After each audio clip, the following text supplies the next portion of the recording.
smile, every hug, every kiss, every touch, every person in my life that I care about and love. But wait, maybe I'm getting too emotional. That's exactly what they say you ain't supposed to do.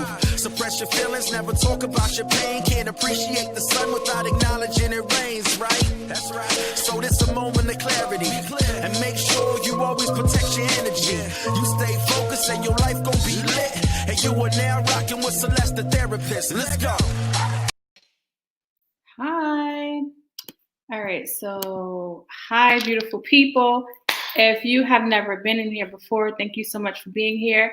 My name is Celeste. I'm a therapist from Boston. I come on, I talk to people that are doing things to empower the lives of others by sharing their story. Hey, V baby. We are streaming live on YouTube, Facebook, and Periscope. And so I love talking about mental health. That's like my thing. I love doing it, but I equally enjoy discussing relationships. I think relationships are so complicated for no reason. Are you not going on Instagram anymore? So, I'm not going to Instagram anymore only because this platform I'm on now, it allows me to have everybody, I can see everybody's comments at one time. Before I was like looking at different cameras, trying to keep up with everybody. On this platform, I can keep up with everybody. And Instagram doesn't allow for their platform to be infiltrated by StreamYard, unfortunately. So I'm streaming on Periscope, Facebook, YouTube, and you can find me. Hey, what's up, Frederick? All right, I'm gonna not look at that real quick so I can finish my intro. So you can find me everywhere at Celeste The Therapist. If you want to learn more about me, you can go to CelesteTheTherapist.com. But I'm gonna bring up my special guest, and anybody who is who's been here before knows that Jeff, when Jeff comes on, it's raw and edited, and he will give us the real deal with no filter, right? No filter. Hey, well, thank you very much. No filter, I promise. And I like how Celeste does an intro. She goes, "Hello, everyone. I have a very important announcement." And hi, Big Butt 81. How are you? That's right into it. I gotta make the people feel special. I gotta make the people feel special. Shout out to Big Butt 81. I really appreciate your patronage of our show. I do. Everybody, especially that's like my Periscope fam. That's where I started. So I'm always gonna, your first love, or you can't forget where you came from. And I haven't forgot where I came from. You know what I'm saying? How are you today? I'm good. Shout out to, was it Psalmist Rebecca? I missed it. Now I see. All right. Yes, that's where they know me from. Facebook and Instagram and everyone else ain't got nothing on Periscope because I was in there heavy. There we go. I'm ready. So how are you today? Oh, I'm delightful. Every day is a joy in this global pandemic. We try to make it as best as we can, right? One day at a time. My 13th, Zoom of the day. I guess now I'm on StreamYard, things I've never even heard of, but yeah. Oh, okay. So, but you said your 13th stream of the day as if is this a struggle for you?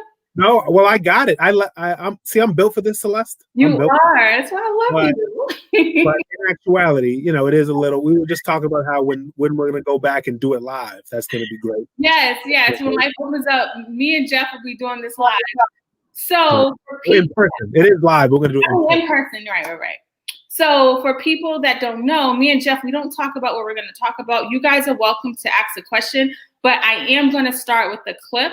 And Jeff has no idea what this clip is. So we're going to start with this clip. And today we are talking about relationships. So I'm going to share my screen so that we can get into this topic. Okay. So this is a clip from a podcast called Cruise Season. They only talk about relationships. It's actually a pretty dope podcast. Question. You already know. Hold on. You should restart it so we can hear it from the beginning.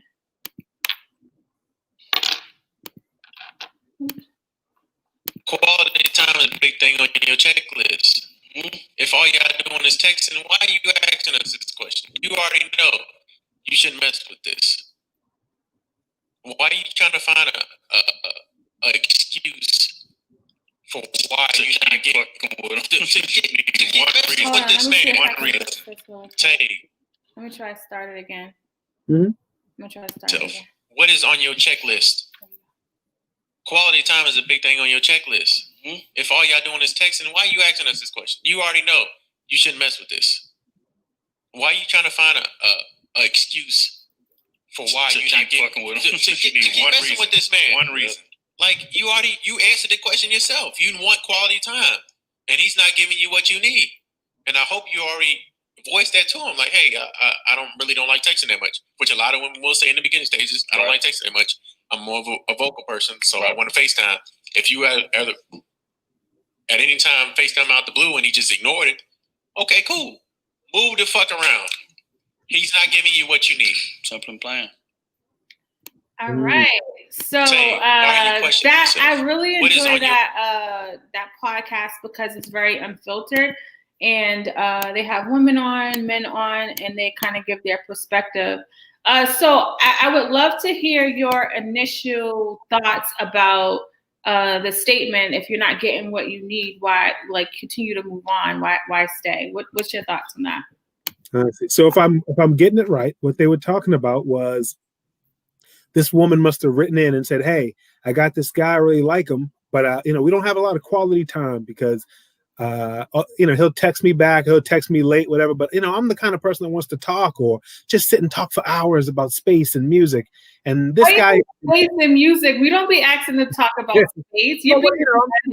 This hypothetical woman, she's just like, I want more. Well, she's not hypothetical, she's real, but I don't know what she said. But that she wants more like nose to nose time, and this guy is just texting her. And so then that young man in his perhaps a bit callous way is saying like, well, he's not giving it to you, so bounce. But I think it steps over, that just jumps to like the end. I think if we really want to say the issue then is that she has somebody that she likes, which is rare, right? You don't like everybody. So she has somebody that she likes, but they're not behaving in the way that she would like them to behave.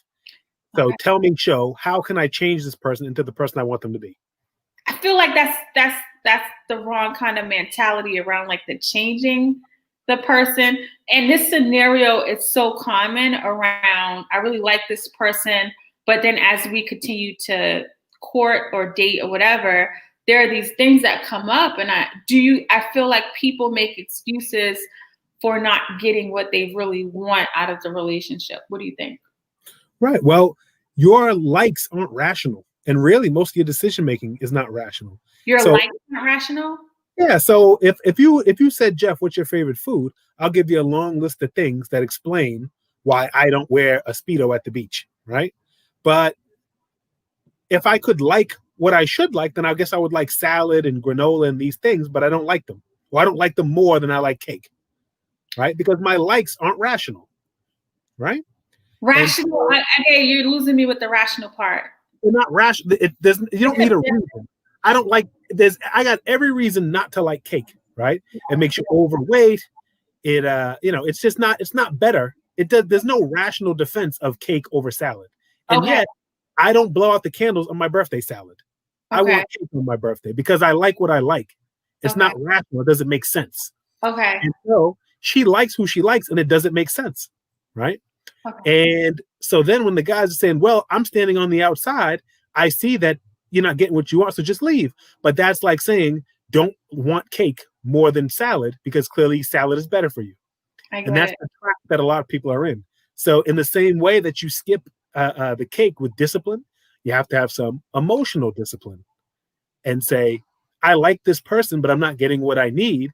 I see V Baby said, how can she legitimately like him without the communication she wants? But V Baby, you know that that's possible. I don't have to know you to know that you've liked somebody that wasn't giving you everything that you wanted. I know you have, because that almost everyone has experienced that, because it's not rational, right? And so you have to decide. You can't change your feelings, but what you can change is your decisions. So, for example, she can feel like, man, I really want to call this guy tonight. but I've rationally decided that I'm not going to do so. I'm going to instead, I don't know, go on Tinder. What do people do? Whatever she's going to do. COVID makes it a little hard, but I'm going to mix it up. I'm going to go to a museum or something like that. But you go, but I don't want to do that. I want the person that I like to behave the way I want them to behave. But it's just as easy for him. It's just as easy for you to change your likes as it is for him to change how he likes to live. That's true. And why do you think people will tend to make excuses? I feel like we'll make excuses and then stay and then be struggling with the relationship. But the thing that person is doing or like, it doesn't mean there's something wrong about me, but maybe this person is feeling like they're inadequate because they're, you know what I mean? Does that make any sense? Well, sometimes one thing people do is they get on the cycle of like, if only they have this underlying belief, if only he liked me enough, he would be the way I want him to be. Yeah. But, you know, a simple phrase is, if you want to know how hard it is to change other people, change yourself. Right? So change yourself a little bit and then see, that's how hard it would be for him to change. You ever stay up too late? Right? You're just someone who just stays up too late. You know you got to get up in the morning, but you just bullshit yourself, man, and you stay up late. And then you've only got 4 hours of sleep. And then the next day you're mad. But you go, this is the last time I'm doing this. But is it the last time? For many of us, no. You see what I mean? So like, in that same way, she would have just an easy time changing herself from liking him as he will from, I don't know, going from a text guy to a FaceTime 3 times a day guy. She can ask him, but that's about the extent of what you can do. She can ask him and then say, well, then if you can't do that, then this doesn't meet my needs. Right? B Baby saying she likes surface level him, but has yet to like a deeper him. I don't think we know good enough. Like we don't know the situation. We don't know if they've been talking for a month or a year. And we don't know what happens when they're together, because it could be that when they're together, it's a magical 3 days and then he ghosts her for a month. It could be that. We really don't know. What we know, though, is that she's saying, why won't this person, I like them, so why won't they change to be what I want them to be? Well, why don't you change?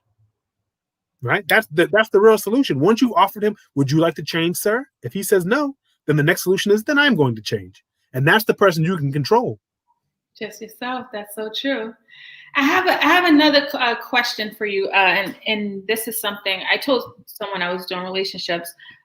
This dating app, culture, and I think now it's being utilized more now because of COVID. So it's kind of like the only way that we are able to like engage in the dating scene. On the profiles, people are saying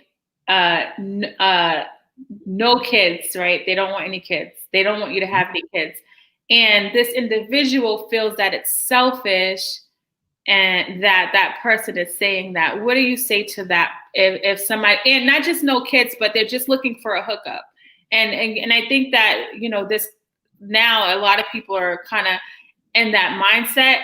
And I'll tell you, my viewpoint is that at least they're stating what they want from the beginning.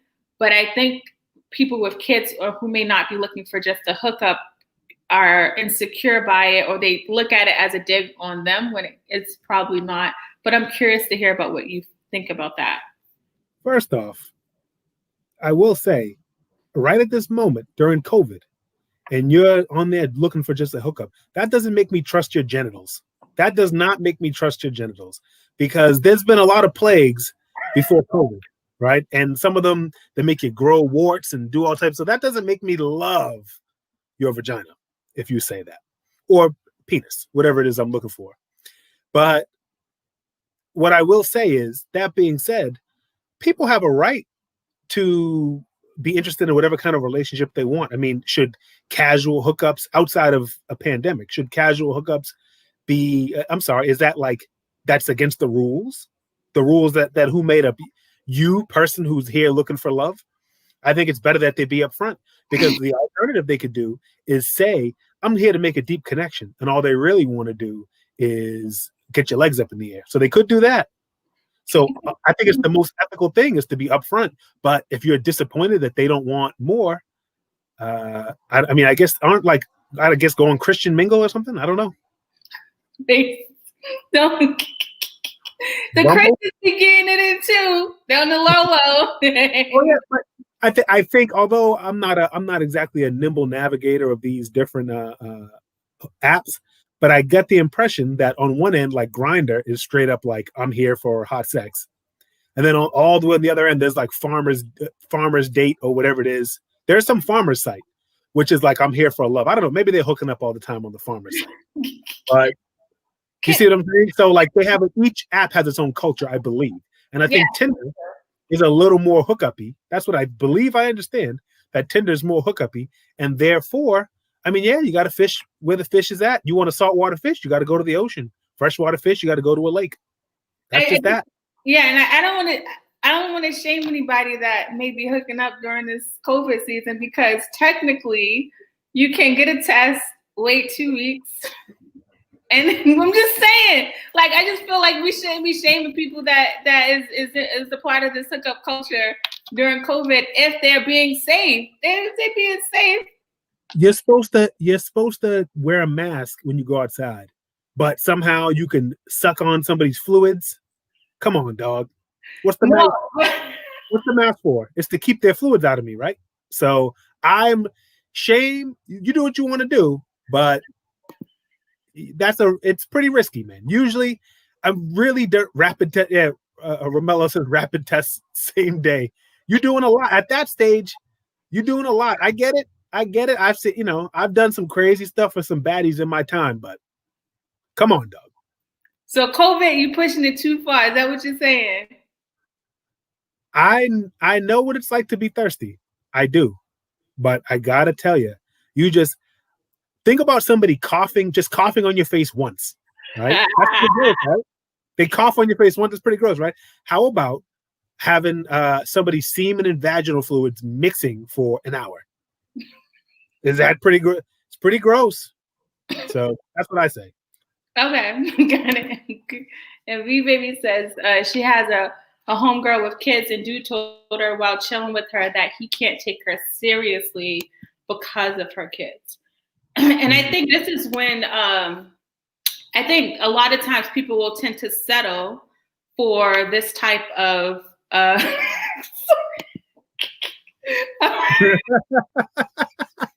Now, when I said an hour, I knew I was talking big for a show.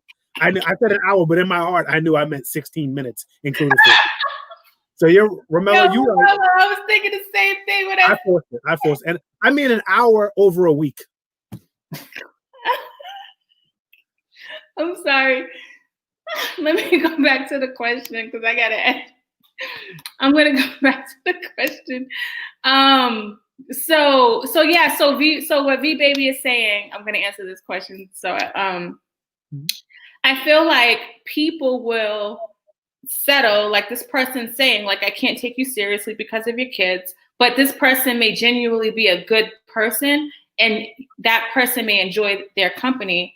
And unfortunately, because of maybe loneliness or the lack of feeling insecure, people will stay and settle and not get what they really want when the person already said, like, this isn't really serious, you got kids, I'm all set. Like, what do you think about that? You know the antiquated phrase, why buy the cow when I could get the milk for free? Right? And that was an old way of saying, if a woman has sex with a man before they're married, why would he actually marry her when he could get all the benefits that he wants? Now that's crass and that's crude, but there's some validity to the thing of this person saying you're good enough for A, but not for Z, right? You're good enough to do this, but not that one. So I'll chill with you, but I don't want to get to know your kids, or we're not going to move in, or whatever it is. And if you think you're better than that, instead of going, maybe he's right, maybe I'll never have anybody because I have kids. A lot of people have kids, man. And your kid, hopefully you have the mindset that me and my kids are both a package deal, and my kids are a good package. Yes, they come with a burden, but there's a way of looking at things. There's a way that a man can look at things where a person, but I mean a man in this case, to look at things and say, you know what? I like that people rely on me. Mm-hmm. I like that people, that I can be a contributor.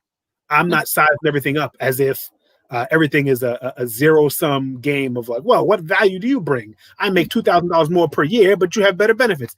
It's not just that. Some of it's like, look, I like you enough to say, you know what, I'm taking you as your full self. And so, frankly, I hear that and I think it's pretty ugly. And I would, although she's allowed to make that deal and he's allowed to make that deal, I would think that him saying he thinks less of her for that reason would make her think less of him and perhaps renegotiate or really perhaps make a move. Yeah, and I feel like a lot of renegotiation isn't taking place because, I think people that grow up in church culture and just women in general, especially Black women, I feel like there's this pressure that they allow society to put on them to be in a relationship to complete them. I love what Miss Love on Miss Love on YouTube is saying, the desperation of it all. This is not the time to try to find. I would say stay focused on self-development, growing spiritually, financially, and physically. How do you think one can continue to do that while still trying to navigate this sense of I need to be in a relationship because I feel like it would complete me? Because I feel like we have to be kind of balanced before we enter into a relationship, right? You clearly don't have to be. But what you'll find I think what people generally find is that as long as you have any type of pathology, you will find somebody whose pathology fits yours, right? So like narcissists and codependence, right? Those are pathologies that fit together, right? And so once you make yourself well-rounded, you are in the best possible position to deal with somebody who's well-rounded. Yeah. And so ideally, what did you say, Miss? Her name was P Love. I said, ooh, Miss P Love.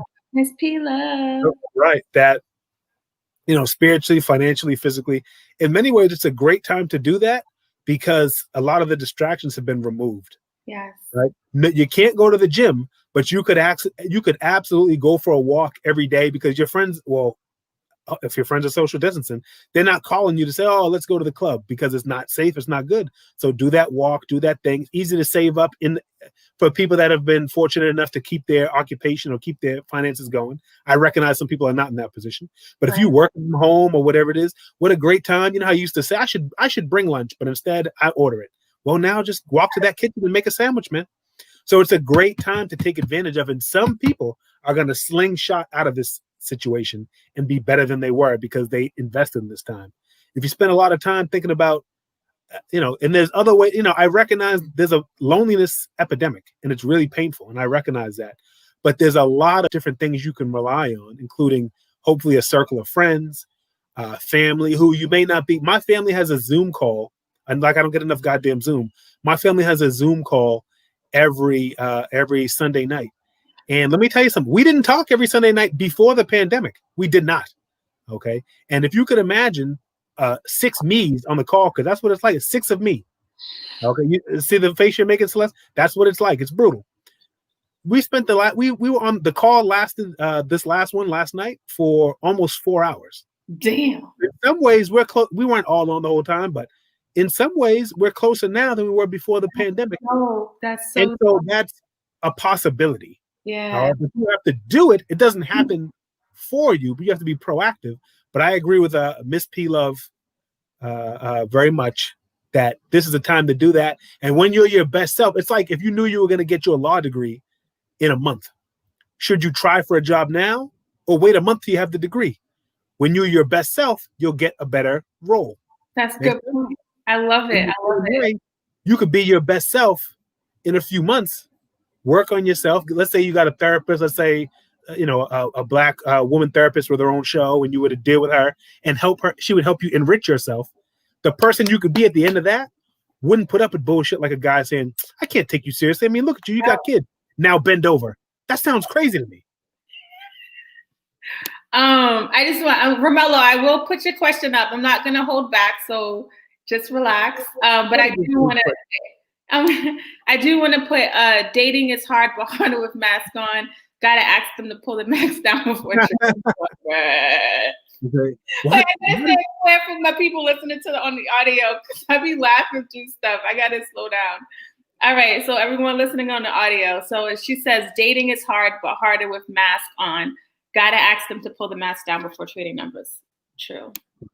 the old cartoons where guy goes to kiss his bride, he lifts the veil and it's like Bugs Bunny under there. That's what it's like. So Romello is saying typically long-term relationships for a successful man is a setup for an L, whatever.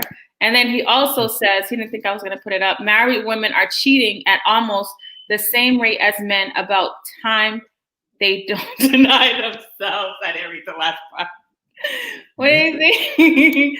Well, you know, me and Jeff, we talked about this idea of monogamy. It was really actually a dope topic. What do you say about this part right here? That married women are cheating at almost the same rate as men? Yeah. Marriage should be like a CD. There should be a term. Oh, I feel like you said this before. Did you say this before, Romello? I feel like I remember you had this comment before. He says it should be treated like a CD where you renegotiate. I feel like you can renegotiate at any time, really, right? I mean, like. Listen, so Romello, who I don't know, but you know, reading people and understanding people is part of my job. Romello's the OG. Right. So I can feel an OG who's been around, maybe he's had a long-term relationship, live with a woman or two, and he knows I ain't never going back. I'll never cut that deal again. Romello, I recognize that position more than you may realize. But what I'll say is that I take issue with the word should. And when I say should, it's prescriptive. I try to be descriptive. So people want what they want and live how they live. And our shoulds don't really matter. When you say marriage should be like this, I think maybe a better way to frame it is if I were to enter into any deal in the future, it would be like a CD, right? Which describes your position. Other people, they like the idea that, no, we're in this forever. It's just me and you, girl, against the world, right? So rather than describe for everybody, I would refocus it more individually and talk about what I want, because that does avert some problems, right? In that case, it averts the problem of, let's say, you know, you marry a woman and she truly lets herself go. I mean, she just doesn't even know where her toothbrush is because she don't use it. And she gains 200 pounds. And struggling a little bit, though. What if she's struggling a little bit? Well, whatever. But I'm saying you try to get her to go see Celeste the Therapist, but she won't do it. She goes, I don't need that. I'm as pretty as the day you met me. And it's just not true. Fine. Right? All that bad stuff happens, fine. This averts that problem. But what about another problem? What about the problem of some people need to feel like, you know what? This is a long-term commitment and it's not so conditional. You know what I mean? Well, I'm not even saying that it works. I'm saying some people need to feel that way. Just like I might not believe in your religion, but individuals like their religion. So just because I don't think that a person's religion is true is not the same as people shouldn't have that religion. And so if people have that have a conviction that a marriage is for life, and I know it's 64% divorce rate, but I'm going to be in the 36% rate that makes it, and they take that, and that gives them energy and strength. Just like I don't smack the rosary out of women's hands and say Catholicism is not real, right?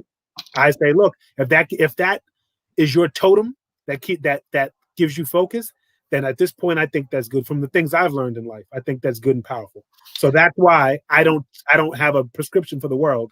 I have a description of how I think things will work, whether or not Romello and I like it. Question. So, because, you know, the chances are higher of getting a divorce than staying married. Why do you think everybody's rushing to get married? And there's, you know, I think there's this big hoorah, and people are like in love. But I feel like after the first year or two, things starts changing. Why do you think there's this like really push to like get a ring? Well, let me say, actually, Americans are getting married later than ever. These are the stats that I know. Neither I nor Romello are showing a bunch of stats. Like, we don't have the websites with us, but only one of us is on the show. The other person's just watching. So what I would say is that, as far as I know, marriage rates are lower than they were in, you know, basically American history. And people are getting married older and older. Right? People used to commonly get married at 20. Now, when you hear someone getting married at 20, you say, well, that's you in your heart. You say that's crazy. 20 years old, right? So people are getting, you know, and the divorce rate has been going down since its height at the early 70s, which, by the way, was at its height. In fairness, it was at its height because that's when marriage first became like okay. Divorce first became okay, and thus a lot of divorces that would have happened earlier happened in the 70s because it was like socially frowned upon before the 70s. So all that to say, I think that's a false premise, and I don't think people, as far as I know, that people are rushing to get married or whatever at higher rates. But why do people do that? I think they see it as some kind of accomplishment or milestone, right? They think that somehow their relationship is realer. They think that once they get married, that problem will be fixed. Like I won't have these somehow like being married is the highest level of the relationship and it doesn't have problems. Even though when you really think of it, of course, so many marriages suck, as Romello would tell you right away. So I think people have a very magical view of what marriage is and don't understand that you're signing up for more work, not less. Because before you always knew I could just fire you, but now it's like, if I fire you, I have to make a court agreement to visit my dog. And then it's more work because, I mean, you're truly shackled together. Just put it this way, right? Imagine whatever your job is, right? Whatever your job is. Imagine if like you and another person had to do that job. Does that make sense? So instead of Celeste the Therapist, it's Celeste and Bob. And like he's in therapy with you, like, but also therapizing the client. And he's making the schedule. Like it's like being in a potato sack race where when people tie their legs together, whatever that race is, 3-legged race, right? Like you've agreed to have one set of finances. You've agreed to have we don't just agree to be together now. Technically, we've agreed to be together forever. We're legally like one person in many ways. That's hard. That's hard to do because other people aren't magically in tune with you. You have to constantly realign. It's super hard. This is a statement you and Romello can agree on. Most people have an unrealistic expectation of what marriage is. Can you share, because I do want you to share your point about explicit, like saying implicit, yeah. What not just marriage, but in relationships, period, because I think that there are these norms that people assume creates a relationship. Can you talk to people about that may be listening? Sure.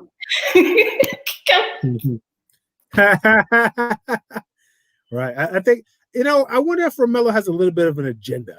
I wonder if maybe he feels like these women need to hear some hard truths, goddammit. But here's what I'll say about implicit versus explicit contracts. So a big problem you'll find, a norm to some degree, is in implicit contract, right? So for example, a one in dating that gets heard about is like if the guy takes the woman out for a fancy dinner, then she's obligated to do something physically with him, right? That would be like an implicit contract. Sometimes a woman might turn down a fancy dinner knowing I do like lobster, but I don't want him to think I'm putting out or something like that. Or the guy might say, if he gives her the lobster and then he tries to kiss her at the end of the night and she goes, I think we're better as friends. The fear is the guy might go, what? After I bought you lobster? That would be a classic implicit contract. He implied the lobster is somehow like you've implied that you are going to continue dealing with me or deal with me in certain ways. An explicit contract is quite the opposite. It's when everything is explicitly said, right? Everything explicitly stated or negotiated. So I would say like, let's say, Celeste, Celeste says, Jeff, would you like to come on my show? And I said, Celeste, I would love to. And then in my head, I don't go, and my name better be as big as your name. It better say, let's talk about relationships with Celeste and Jeff. It better not say Celeste and Jeff. So instead, I would say, if that was important to me, which it is not, and Celeste is a dream to work with, but I would say, well, to be clear, I like when my name is big, or can it be big, or can it be as big as yours, or whatever explicit deal I want to make, right? And I think that a huge issue in relationships is when someone says, oh, I want you to be my girlfriend or be my boyfriend. And then within that, the person goes, yes, I agree. You're now my boyfriend. And then in that, they know, well, a boyfriend's home by 9:00 every night. Well, a boyfriend always pays for dinner. Well, a boyfriend takes off his coat and puts it over a puddle like it's 1750, right? And the boyfriend might have different views of what a boyfriend is. So I think you should explicitly negotiate things. it's important to me that you be home by 9 o'clock because I think that that's our quality time. And then the boyfriend would have to say, well, I agree or I disagree. Right. And that would be an explicit contract all the way through. Right. And I feel like that's not happening. I feel like that's not happening. I just feel like people are entering into situationships hoping they turn into relationships. Well, you hope to get somebody right. So on the other hand, a classic, and remember, these are generalities. It can go in any direction. A classic implicit relationship from women is I've stayed over your house or you've stayed over my house 3 nights in a row, and we had sex in every room and 3 times in the stove and all this stuff. So now we are boyfriend and girlfriend. So definitely, you doing it for an hour and you on the stove? Well, because the stove has the timer, so it helps me keep track. But right, and I ding that, and right on cue, I finish. But the thing is that somehow implies because we did it. Oh, we didn't use a condom, or we did it. I've literally heard women say, "Oh, you let me. I let you come in me." Because that's like, to them, that's like a line where once that line is crossed, we're something else. But that's a classic implicit contract. Damn. Right? That has nothing to do with the actual situation, which is until we've talked about it, it's not the deal. The burden of the contract is on the implier. So meaning, until one of us says we're boyfriend and girlfriend, we're not. Until one of us says we're a monogamous or exclusive, we're not. Until one of us says boyfriend means I'm coming home at 9 a.m. or 9 p.m. Sorry. Then I come home when I want. Every single thing is, it's not until you talk about it openly. That's really good. And I can't end this topic without, because, I'm all about solutions, right? And I think that literally what you say is what I hear a lot around these contracts. And how does one have the dialogue? How does one start the conversation without sounding too pushy or sounding or not running somebody away? And I think people are thinking these things, having these thoughts, but not sure how to address it with the person that they really admire or want to be with. What do you say to that? Right. Well, there's a concept that I use in my practice called inquiry versus advocacy, right? To inquire versus to advocate. So if I say, Celeste, I hope Jonathan doesn't catch me outside and beat me because I keep using you as like my imaginary romantic paramour. But if so, Celeste, I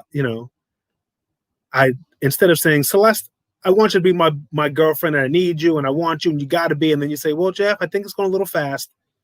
I think it's going a little fast. And I say, hey, listen, but don't you like me?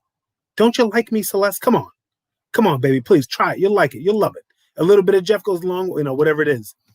Instead to go, Celeste, I've been thinking about, taking it to the next level. And I really want you to be my girlfriend. And then, but it's such a way where I've stated my desire. But if you say like, well, Jeff, I think it's going too fast. Like, okay, I respect that. And that's cool. So are you saying you don't want to see each other at all? Or you just want to, no, I just want to take it slow. And I'm going to date Romello on Tuesdays and Thursdays and you on Wednesdays and Fridays. Probably don't say that, but you see what I'm saying? The idea that. But then when they get the response, I guess it's up to me to figure out what I want to do. That's true. Because you could say, I want you to take me seriously, to harken back to the old question. And if you can't, then I want to become serious. And if you're not looking at that path, then I don't want to do anything at all. And then the guy says, I can't take you seriously. You got kids. Now spread your legs. You got to say, well, I decline. I see potential in you, but if you don't see potential in me, then, I don't want to get more wrapped up because we're not seeing eye to eye. It's not a punishment. I'm not withholding. I don't got the pussy at gunpoint, right? Like, do what I want or I'm gonna kill it. It's not that. It's, instead, it's simply understanding that most relationships aren't gonna be some kind of home run, right? It's mostly gonna be we made sense in some ways, but we didn't make sense in enough ways. That's the most common outcome. The most common outcome is we barely made sense at all. Once I talked to him for 20 minutes, I realized I hated his guts. That's probably the most common outcome. Then after we went on 4 dates, but the way they did this in bed, or the way they talked after the second date, or XYZ made me realize we can't be anything. So it's mostly going to be strikeouts, and you got to accept that. Yeah, yeah. And I think, if we go into the situation without this expectation that Jeff is going to be my husband because I met him and I love how he looks, I love everything about him. So if I have this expectation in my head that Jeff is going to be my husband, it's going to be easier for me to let a lot of things go because I'm holding on to this expectation, as opposed to going into it understanding that, you know what, like, let me just see where he is. Let me be logical. Like, so relationship on YouTube, someone's asking, how do you move forward when emotionally you're not there yet? I think I hear what you're saying, relationships. I think you're saying, how do I move? Oh, you're rewording it. How do I move forward? How do you move on from a relationship when logically you're not ready, but emotionally you're not there yet? And Right. I think this is the part that people get so entangled with, is that emotion, and I don't think there's not enough logic. I think people are leading more with the emotion, but he makes me feel good, or she makes me feel good. Right. And people wield that against you. They can, you can sense it when somebody's all wrapped up in you, and everyone, well, I guess probably not everyone, but many people have the experience of knowing that somebody likes you so much, you got them wrapped around your finger, and you can basically cut a good deal for yourself, right? I'm only going to come over at 3 a.m., blow your back out. I'm going to be gone by 7 a.m. and you do my laundry, right? Yeah. Like, and people enter into those. Why would I stop that? Yeah. And I'm not saying that that's a bad deal as long as everyone's happy with it. But if one person is basically being chiseled down where they would like more, but they're so overwhelmed and flooded with the good feelings and good emotions. Again, it's like a thing like, wouldn't you like to, I don't know, drink and smoke weed and play video games all day, or whatever it is that you like to do? But most people don't do it because they know, I got to do what I got to do, not what I want to do. Mm-hmm. But somehow with relationships, they get a little confused about what should make the decision making. Now, who you like, that's not something that most people can consciously control, and I don't expect you to. But what you do about it will greatly affect your outcomes. So just because you like somebody doesn't mean you have to answer their calls. I mean, here's something that let's take it truly life or death. There are people in physically abusive relationships, but they do love that other person. And let me tell you something, that person can love them. That's a possibility, that someone can love you and punch you in the face. Mm-hmm. But you have to have the discipline to say, and basically the courage to say, I do feel right now like I love you and I can't imagine living without you. Yeah. But I have to make a rational, logical decision that is not the same as saying, first I'll stop loving you, then I'll leave. It works the other way. There's a phrase, feeling follows action, right? Yeah. It's not, it's not I'll get out of bed when I stop being depressed. That doesn't work, because as long as you're in bed, that's depressing. It has to go the other way, where you go, once I'll get out, I am depressed, but I will get out of bed. I will make my bed. I will take a shower. I will do what I got to do. I will ride my bike because that gives me solace. I will call my therapist because that's what I'm supposed to do when I'm in this position. And once all that happens, the depression will lift. Mm-hmm. Mm-hmm. And so it's feeling follows action. Mm-hmm. And you have to sometimes choose, but you have to know that when you're in the grips of depression or when you're wrapped all up. Stockholm syndrome, shout out to Flavio, who I do know, but he's a classic. He's one of the best looking guys that I know, that I'll admit on camera. I was 14. I know Flavio very well. Yep. Right. Chiseled chin. So I got to compete on what I can do. I wasn't going to out. He had these Cape Verdean braids going down his back, and I remember a bone, and I'm out here, trying to make a living doing what I do. So we all got. Yeah, so feeling follows action, and you have to know that when you're gripped by feeling. You have to know, yes, I feel like shit, but if I get up and do these things, it will work just like it worked last time. And yes, I feel like shit, but if I let this dude go who denigrated me and told me that he can't take me seriously, then I will stop liking him in the future, just like I didn't like him in the past, and just like I liked other people, and who some people did take me seriously because I'm a person worthy of love. Yeah, that's good. That was really good. Relation on YouTube. Thank you for that question, and I love that the way you broke it down. And I think that, unfortunately, and not just with relationships, we got to really start to understand what we're feeling, because if we don't understand what we're feeling, we will never understand how we can change our behaviors. Most of our behaviors are directly linked to our emotions. And so I've been so fascinated around like our thoughts and how our thoughts kind of control how we feel. And then the feelings turn into action. And then it gets even more complicated when you are talking about relationships.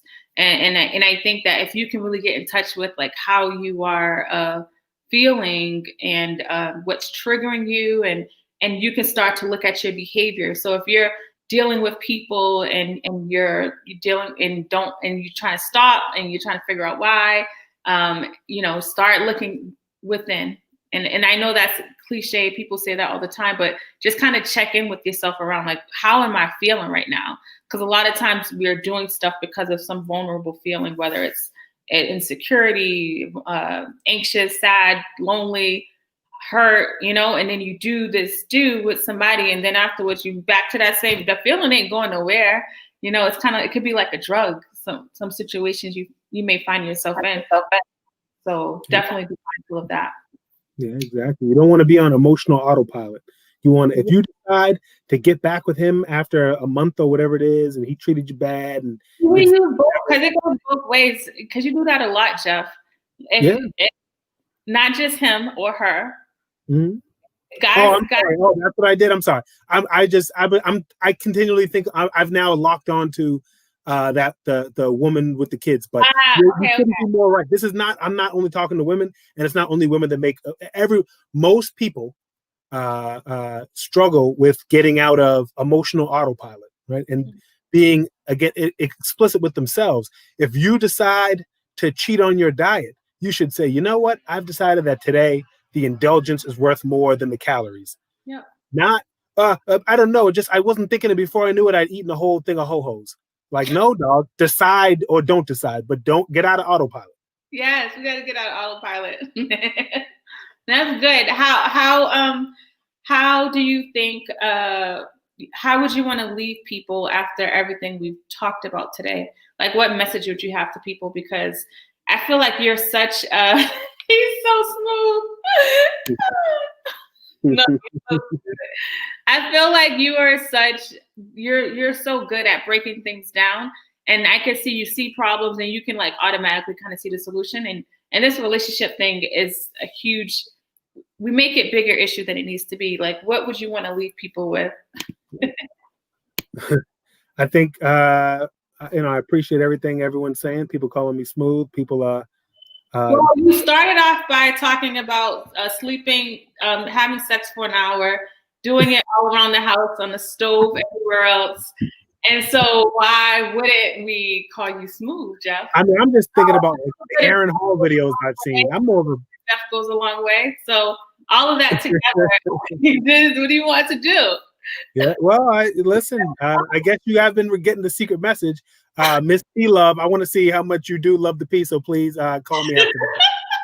But so the only thing I'll leave people with is just that, Socrates had a phrase, which is that the unexamined life is not worth living, and so you have to examine your life. It's not that if you do so, you'll always make the right decision, but if you don't examine it, then you won't be making decisions at all. You just be going through it on autopilot, and that's not what we want. Jeff, I love that so much. That is so dope. You have it's like you're a jack of all trades. I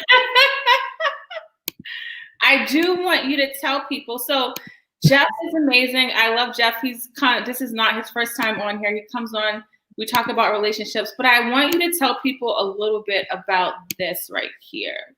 Let me just, it's called Hella Black Trivia. Yeah.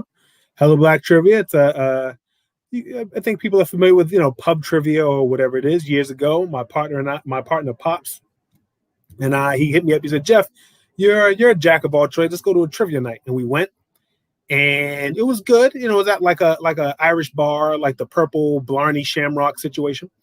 And he said, we went, and it was good. They were welcoming to us, but all the questions were in one direction. They were all like, "Oh, which Friends episode was this?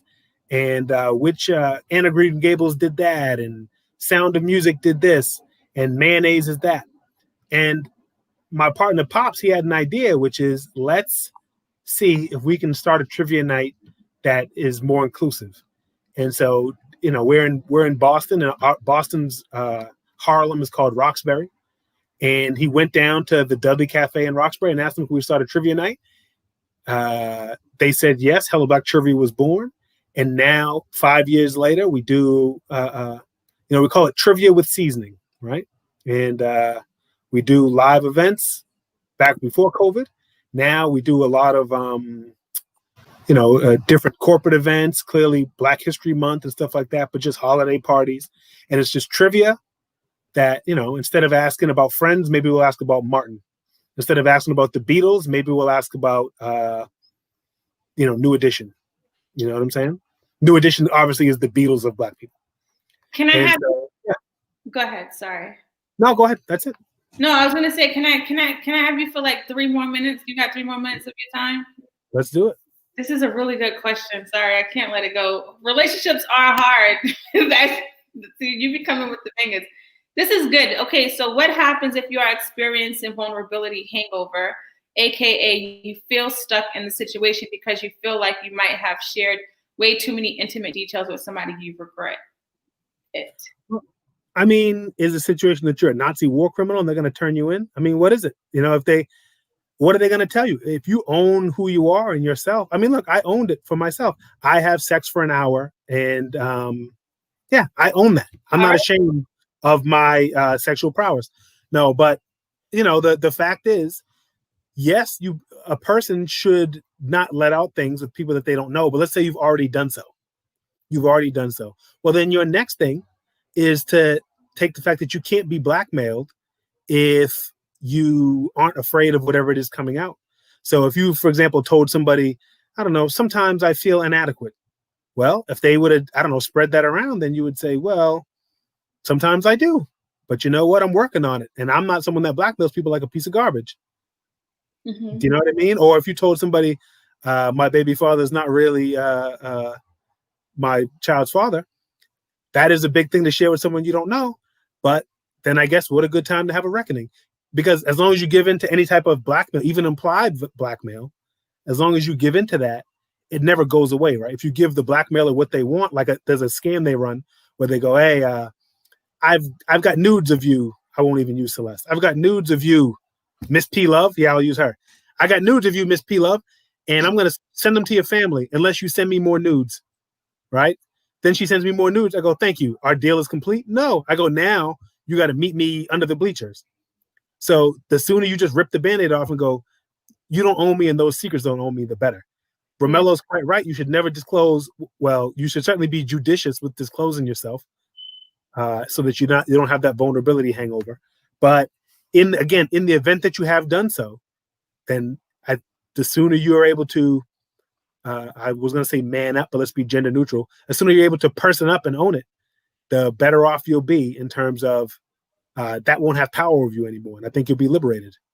Yeah, that's good. They just said, I don't own my sexuality. I don't understand that. I do. I believe they're saying they're in some sort of closet, right? Oh, okay. And so I understand.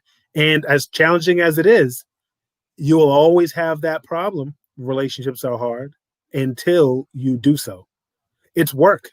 I'm not saying it's not work, but if I'm interpreting this correctly, and maybe your family doesn't know about your sexual orientation or your gender identity or something along those lines, every partner you ever have will have that over you. But the minute you come out, you might face trouble, but the one thing you won't be facing is having a dual identity. Yeah. Right? Those two, see that broken heart in your avatar? That's like the two sides of yourself. And whatever happens, once you come out, you can make them one whole again. And you say, family, love me or hate me, I'm gay. Family, love me or hate me, I'm trans. Whatever it is. That's what you can do. Yo, the fact that Romello says that, so Romello's been trolling, I've been dealing with him for years. And the fact that he said that, he's very hard on all of my guests. He just doesn't back. That means a lot, yo. Well, I got the Romello seal of approval. Now I feel like I can do it. Me and him are gonna go out and start breaking up some marriages because these guys need to know. Don't do it. Ain't that right, Romello? Never do it. Romello said he's impressed. He doesn't get impressed easily. He just doesn't get it. He doesn't get impressed easily. Me and Romello are gonna ride around liberating men from their marriage. Every time a guy gets down on his knees to propose, we're just gonna tackle him. Don't do it, brother.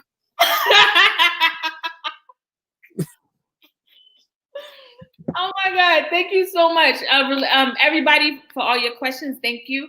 This was really good. You know how I feel about you, and I appreciate you for making space to come on.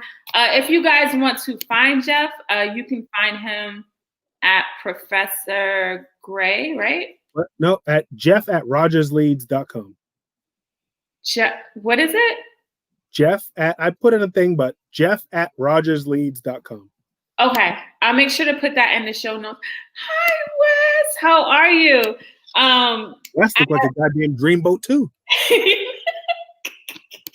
don't know why all these people are listening to a relationship. They're so goddamn good looking. Wes look like a dude from Miami Vice. Yeah, they look like both of them at the same time. Jeff will be back on. We'll have Jeff back on. So make sure you follow Jeff. And also Hella Black Trivia. You can get that straight to your career. Right. Therapy. Every third Tuesday. Every third Tuesday. I mean, so you know, we're doing it now, right? We do it every third Tuesday, and you can book us for private events like your office party or bar mitzvah, whatever it is. And I just saw therapy by email, so yeah, I think you should reach out to Celeste. Relationships are hard because I think what you're going through is tough, but you're not the only person that's ever went through it. Many people have gone through it before. No, so you're not. There is a template. It's different for everybody, but you're not the first. And I know it's very challenging, easy for me to say as a cisgendered hetero man, but at the same time, I joke around a lot, but I'm really sympathetic to this. But I'm confident that whatever it is, I hear again and again, people's lives are better when they are living their full, true selves. Yeah. It's very hard for me to imagine someone who lives a fulfilled life and yet their family doesn't even know who they are and how they love. That's not the way to live a fulfilled life. No, it's not. And there, I feel like the enemy within you is worse than anything outside of you. And so really this is for anybody that's listening, that's grappling with whatever, like really just kind of make peace so that you can feel that wholeness, whether it's with your past, with what you've done, you can't change it, right? You can't change how you feel, what you like. So why not be honest with yourself so that you can live life and have a little bit of peace? We only have one. I said we only got one. If we had 9 lives, then I'd be like, all right, maybe we can try again the next life. But we only got one life, so why not do it right? That what makes us feel good, as long as we're not harming anybody. Agreed. We agree all the way, Celeste. Thank you, Jeff. Everybody say bye to Jeff. Thank Jeff. We love you. See y'all later. Miss P Love. See you later. Thank you, Miss P Love. We appreciate you. All right, we're gonna say bye to Jeff. And then we're gonna I'm gonna have this what do you mean thank you for letting you be you? I always let you be you. What are you talking about? You've been trolling me for years, Romello. You've been trolling me for years. But the fact that you was like, good job, I was shocked because you really don't you really give people a hard time. So if you've never been in here before, my name is Celeste. I'm a therapist. I have a really popular podcast that's streaming in over 130 countries called Celeste The Therapist Podcast, where I talk to people who are doing things to empower the lives of others. This is what it looks like. You can find it streaming on all podcasting platforms. In March, I decided to take the podcast to, thank you, Wes. I decided to take the podcast to video. And so now we get the video version and then we get the audio version so you can see me in my true nature as I talk to people that I love. So Mondays and Thursdays, 8 p.m. Eastern Standard Time, 5 p.m. Pacific. you can find me here, wherever you are. I know everyone's watching me on different platforms, but it's Periscope, Facebook, or YouTube. And then the audio's everywhere. Go to CelesteTheTherapist.com to learn more about me. You can follow me on all platforms at Celeste The Therapist. That's where I'm at. And thank you guys for listening, for watching, for your involvement. Y'all know I appreciate you. I couldn't be here without you, and I will see you guys on Thursday. Smile, every hug, every kiss, every touch, every person in my life that I care about and love. But wait, maybe I'm getting too emotional. That's exactly what they say you ain't supposed to do. Suppress your feelings, never talk about your pain. Can't appreciate the sun without acknowledging it rains, right? That's right. So this a moment of clarity, and make sure you always protect your energy. You stay focused.